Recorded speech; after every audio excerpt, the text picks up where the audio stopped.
Welcome to Ignite Your Confidence for women in leadership who want to speak up and stand out.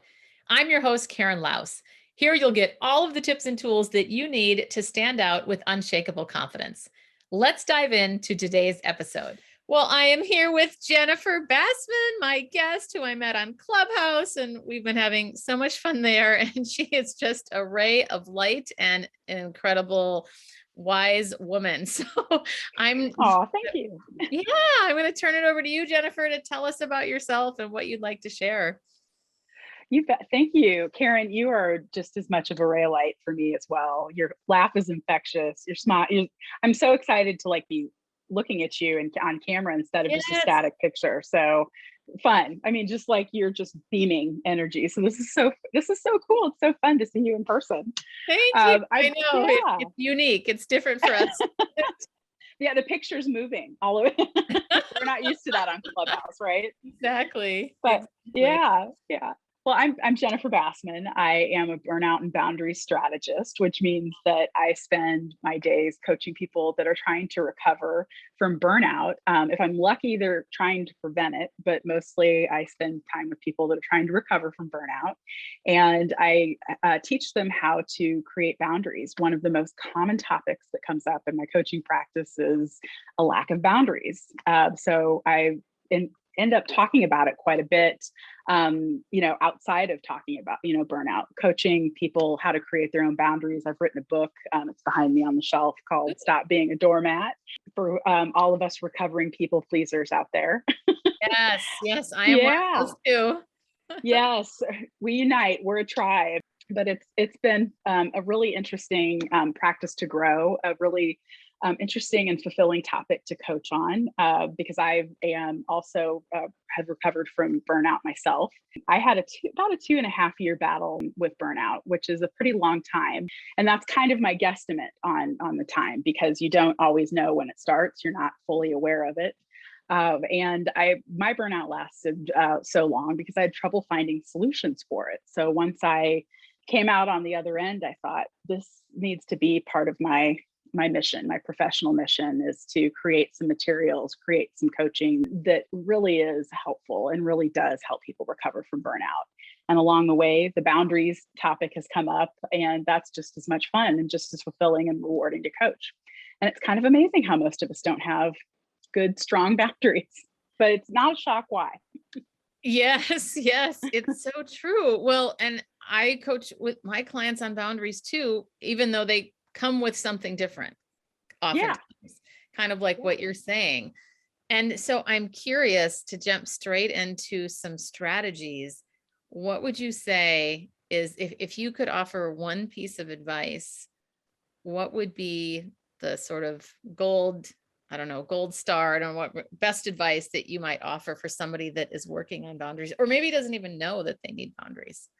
Oh boy, you just start right out of the gate there, don't you, Karen? Yes, I do. Wow. No, it's a good question. And I hope people keep listening after that. This one's going to be such a good, no, I'm kidding. So, the number one thing that I talk about with people that lack boundaries is, what I run into with them most often is they just don't even know where to start. Boundaries sound confusing. They sound difficult. They sound complicated. We generally, when we all collectively talk about creating boundaries, we tell you to create boundaries around the things that you value. And it's not very often that I run into somebody that's really done that deep dive, done that hard work.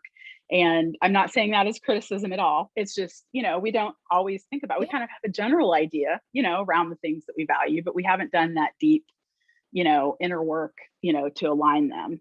Mm-hmm.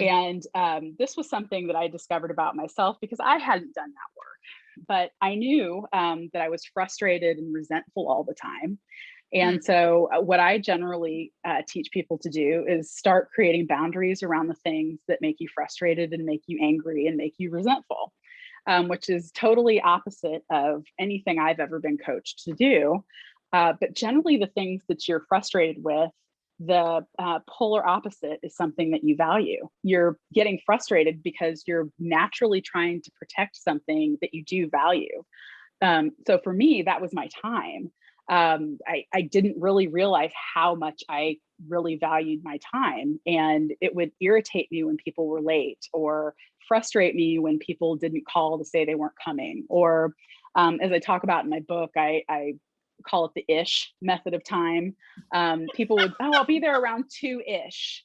Well, what does ish mean? Yes. Does that mean 2:15? Does that mean 1:45? Does that mean 3 o'clock? I don't know, like that. So that started to just really drive me crazy. So that was the boundary around time was the very first one that I ended up creating for myself.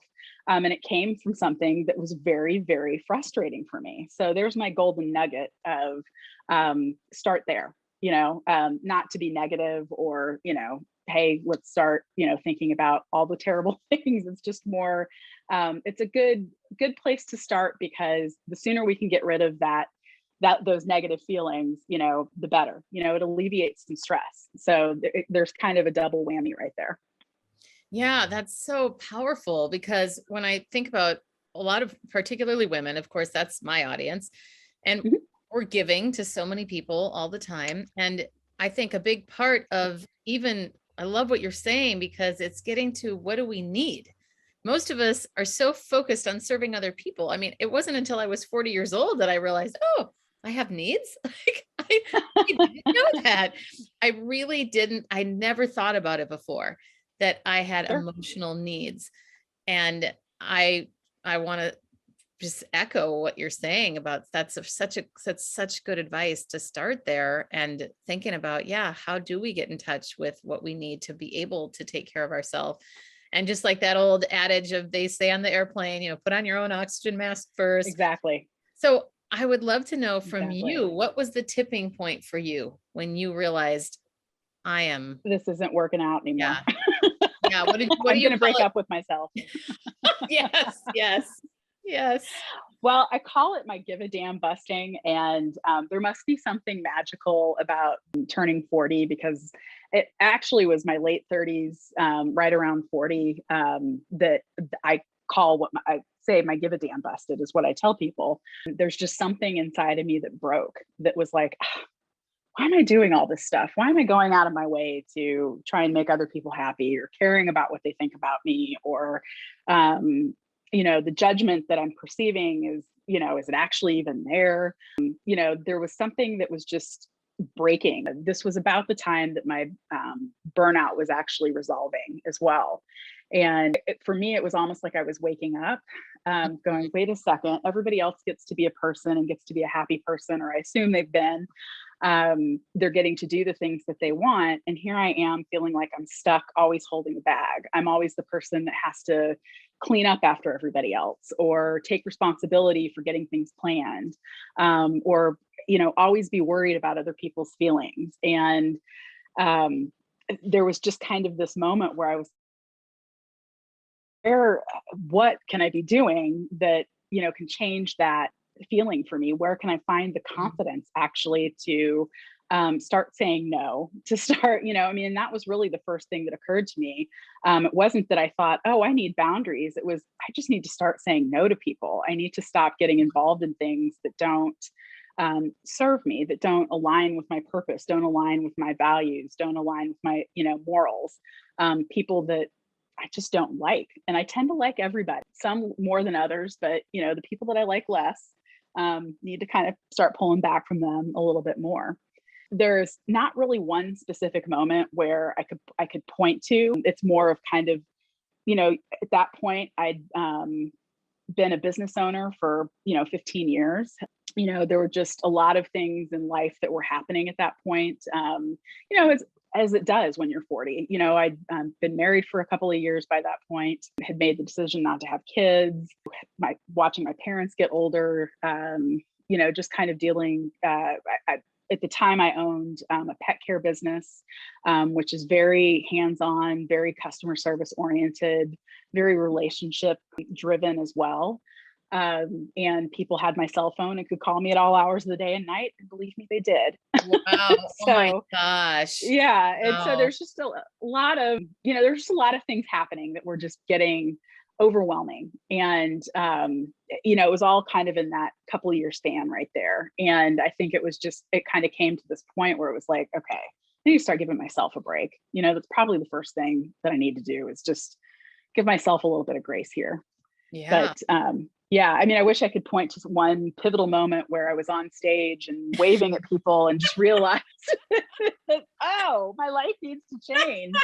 Because that's how it happens in the movies, right? Exactly. I was going to say, I don't have that either.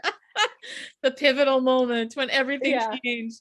Yeah. But I want to highlight some of the things that you said, because I love to talk to women about the fact that no is a complete sentence. Maybe no, thank you. But to start with that, as opposed to our knee-jerk reaction being, yes, I can do that. Yes, I'll do that.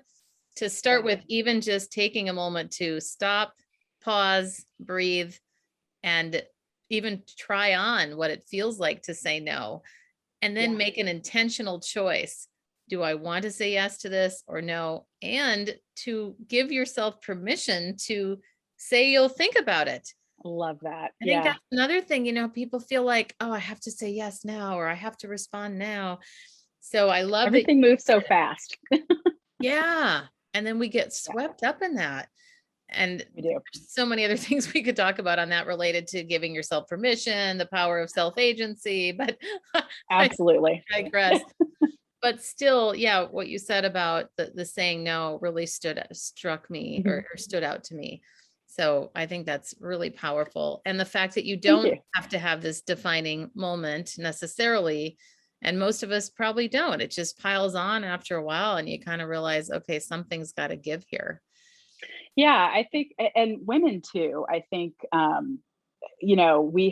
we're trained, that's kind of the culture we're brought up in, is to be polite and be helpful and say yes and participate and be the gatherers of others and be the helpers and step in when there's an emergency. And so I don't think it occurs to us until much later in our lives. Not that I'm saying 40 is much later, but it's just a lot, it would have been nice to know that I could say no earlier. I'm just, I'm wondering why it took me 40 years to figure out that I was allowed to say that I could say no to something that I didn't want to do.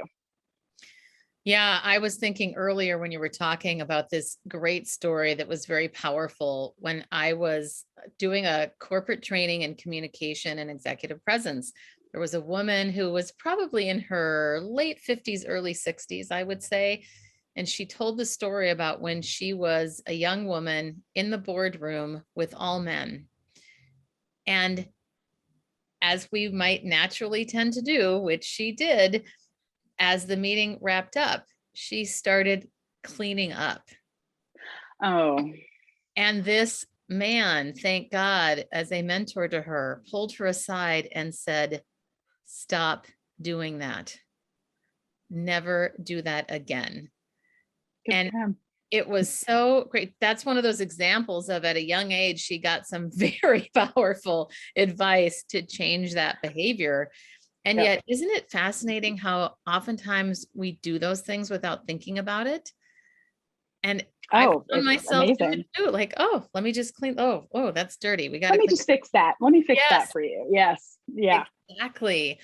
And I'm wondering if you have an example, maybe not necessarily like that one, but any story that you can remember that you would be willing to share, of either when you were really proud of yourself for setting a boundary where you went, oh, I've changed my behavior now, or I've done things different. Or on the flip side, when you really were in that pit of burnout, when any example that you want to share around that. I know that's kind of vague. Oh boy.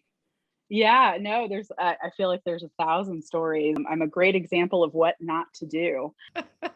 Well, really, isn't that how we learn? Yeah, right. For better or worse. Right. I tell people all the time, like, watch me and you'll know to do the opposite. Wow. Yeah. So oh man.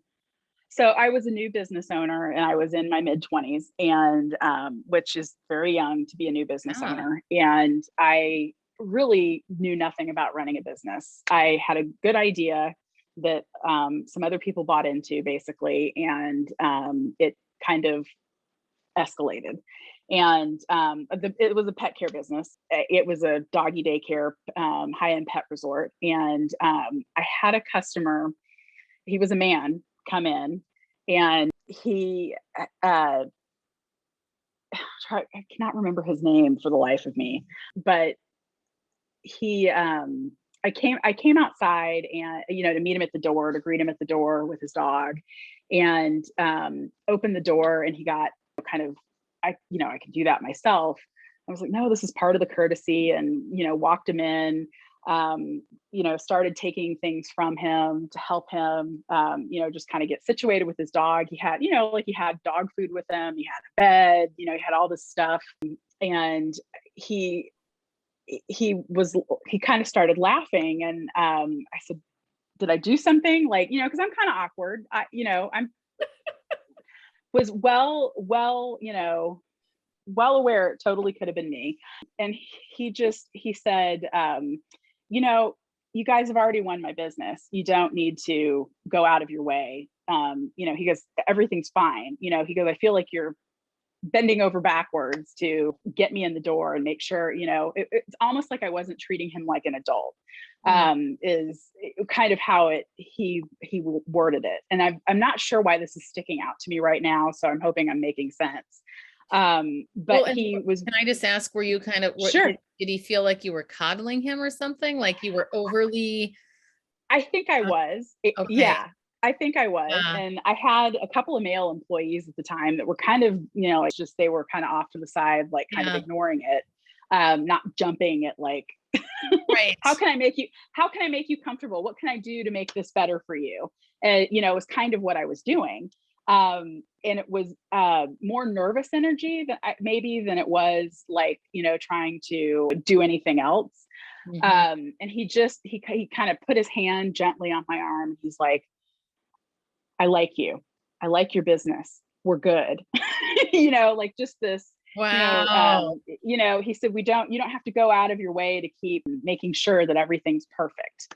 And he said, he goes, every time I come in, he goes, I always come in and it's always clean and it smells good and everything's in its place and nothing's ever out of order. And he goes, I'd honestly kind of like something to be out of order, like to walk in and see something wrong. Like, he goes, the perfection of it is kind of making me a little bit, that was just, here you are as a business owner trying to make sure that everything's right. And he said, if people are asking you for perfection, if people are asking for, and he was a business owner himself, he goes, if they're expecting perfection each and every time they walk in the door, he goes, those aren't your people. Those aren't your customers. And for me to hear that at that age I wasn't ready to hear that quite yet. It was really kind of so I kind of dismissed that. And it wasn't until maybe a few years later that it really, I really understood that I really don't have to go overboard, that I can have some boundaries in place, that I can have some flaws and some imperfections that other people can see. One, it makes you more human. It makes you seem more genuine and warm and kinder. I still have trouble thinking about boundaries that way, that they can make you seem like a genuine person, that you have your limits. I just, I remember him just being, hey, let the hair be messy, let there be dog hair. This is a dog place. This is where pets are.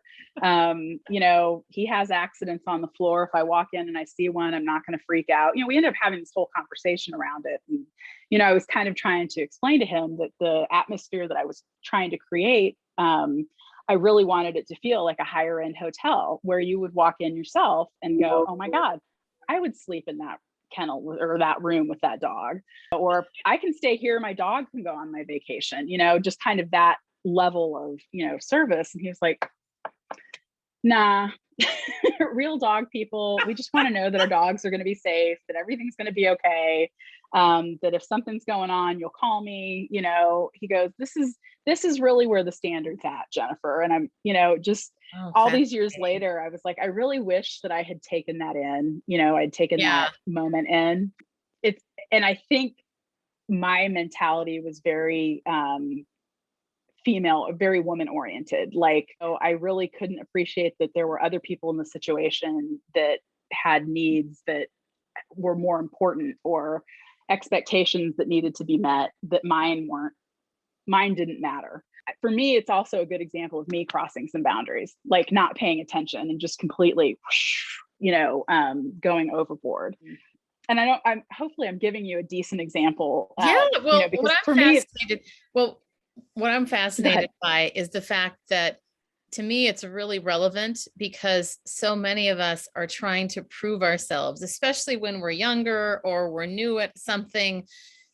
It's like we are trying to bend over backwards, and then we end up looking desperate, or even sometimes yeah, as a woman, maybe it comes across as overly motherly or smothering, or I don't know exactly what. yes, yes, And I think what was so insightful is it's striking to me even that he touched your arm, not in a bad way, but in a good way, yeah, like, hey, like grounding you, kind of like, hey, yeah, here, like, let's be present together right now. Like, it's okay. totally. And I think about times too when I have in the past, especially, been trying to bend over backwards to make somebody happy. And it's that whole people pleasing thing. When what I love about age and experience is that you get to this point where it's just, this is me. I'm This is here. what I've I'm a got. mess. I'm here. And yeah, Yeah, I can yeah. even remember as a coach when I first started out many, many years ago.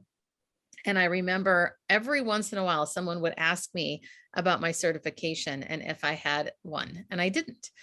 I had left the corporate world as an HR professional the first time to start my business. And what I was really proud of myself for the grounding that I had then, because I had a lot of amazing mentors and coaches at that time. And what I remember saying specifically the first time it came up was, you know what? I don't have a coaching certification. And if that's important to you, I'm probably not the coach for you. But what I can tell you is that I get results for my clients. And here's a couple of examples of that. And it felt so empowering to be able to say that. I love that. And it is amazing how much clearer we can get, how much more confident we can get about who we are. And I love also that you said that we have limits, because Yeah, for years I didn't think I had any limits. me either.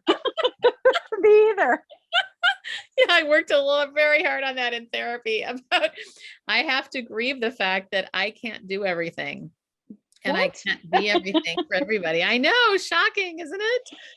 It So is that's very what shocking. I mean, there's a number of things that come out of that story for me, but how and I think it's also interesting too, even how you said as you were talking about it, I don't know why this story is coming up for me. And Hmm. it is a really powerful one for what we can learn about ourselves and how we can put that stake in Oh the yeah. ground and just say, this is good enough. Done is better than perfect. And that Yes. people don't really want perfect anyway. They want connection. I think about, our businesses in general as coaches and speakers, and we want people to, we all want to be connected through the human experience, and Very nobody's true. perfect for sure. So I know That's all that's, very true. I mean, when I even thinking about us on Clubhouse, one of the reasons that I connected with you is that you are so real and approachable and likable and fun and all of these wonderful traits, but you also have all the knowledge and the expertise that make it such a beautiful blend. So Oh my gosh. Thank you, Karen. Thank you. yeah, you're welcome. Well, as we wrap up here, is there anything that you would like to say to anybody who is struggling with boundaries and trying to get better at creating them? Oh, sure. My big thing is really take a breath. Stop and take a breath, like you said earlier, before you say yes or no. And where I go down the different path is, a little bit is that you need to understand what you're saying yes or no to. You need to do a little bit of preparing, because if we think about it, which and I didn't realize this initially, is that we kind of run into the same situations over and over again in life. We know we're going to be approached to do things that we don't always want to do, go places we don't always want to go, and be around people we don't want to be around. And so it's, easy, to find some scripts that work for the common situations in your life, so that you're not always caught off guard. So that when somebody asks you to do something that you don't want to do, you've got a script for that. You've taken the time to practice. That's good. Going and practices. I mean, I've got a million things I want to tell everybody about creating boundaries. Practice, so that the first time you hear it isn't the first time coming out of your mouth. That's, I think, something that catches people off guard as well. when they're trying to enforce their boundaries. They've never heard it or felt it coming out of their mouth or coming through their body. And so it's a shock in a couple of different ways. So spend the time, maybe with a trusted friend, having them, do some back and forth interactions, maybe record yourself on your phone so you can see what your face looks like, but know, really what you're saying yes or no to. Know that there's consequences on both sides, that when you say yes to something, that means that you're going to be saying no to something else. That you maybe was a better fit for your time, maybe was more in alignment for your time. And when you put those kinds of consequences around saying yes or no to something, I think it makes it easier to start saying no, because you're thinking, you kind of kick your FOMO up a little bit. Well, wait, if I say yes to this thing, what am I missing out on over here? That can be a really strong pull for some people, that they don't want to miss out on something that perhaps is a better use of their time. So just, kind of make, have a little conversation with yourself, make a little time to say, these are, the things that kinds of activities, kinds of people that I want to spend my time with. This is really where I need to be. But if somebody from this group over here asks me to do something, go somewhere, that's generally going to be a no. Just so that you're prepared, you kind of already know, going in that, hey, I can do this, but I can't do that. And you don't have to spend that time, fretting and worrying and starting to feel guilty. You've already had that conversation with yourself, so you can focus on something else. That's so powerful. I'm such a big believer in role plays, because I love the fact that our subconscious mind doesn't know the difference between what's real and what's not. And true. Exactly to your point, that if you practice it, then your brain in the real situation goes, oh, I've been here before. Oh, I've done this. Yeah, we create those neural pathways. So Right. So that's such good advice. So good. Oh, thank you. Well, and I imagine you might be available if people are interested in having you be their coach to practice with them. Absolutely. So tell us where we can reach you. Well, of course, you can always find me on Clubhouse, y'all. But you can, I am obsessed with that app. Yes. I do need to work on my boundaries around Clubhouse. But you can find me on my website, jenniferbassman.com. If you want to reach out via email, jennifer@jenniferbassman.com is also open as well. But I would, I love talking about this stuff. I have a book available on Amazon, Stop Being a Doormat. It's available both on your Kindle, and you can get a paperback copy. But it's set up in a workbook format, so that, from start to finish, you're taking the right steps along the way to figure out what your boundaries need to be, why they need to be there, as well as, walking you through and helping you practice the boundaries that you want to enforce and how to do that long term. Oh, that's fantastic. I love that it's a workbook. Thanks. That's so cool. I get the most out of those. Yeah, me too. Me too. Well, it's been great to have you, Jennifer. Thanks so much for being here. Thank you, Karen. It was so much fun. And that's a wrap of another episode of Ignite Your Confidence. I'm your host, Karen Laus. Thank you so much for listening. If you loved today's episode, please subscribe and leave a review. It helps other people find the podcast faster, and it certainly helps me. If you're interested in more tips and tools around confidence, please join me over in my Facebook group called Ignite Your Confidence with Karen Laus. Remember, you too can stand out with unshakable confidence.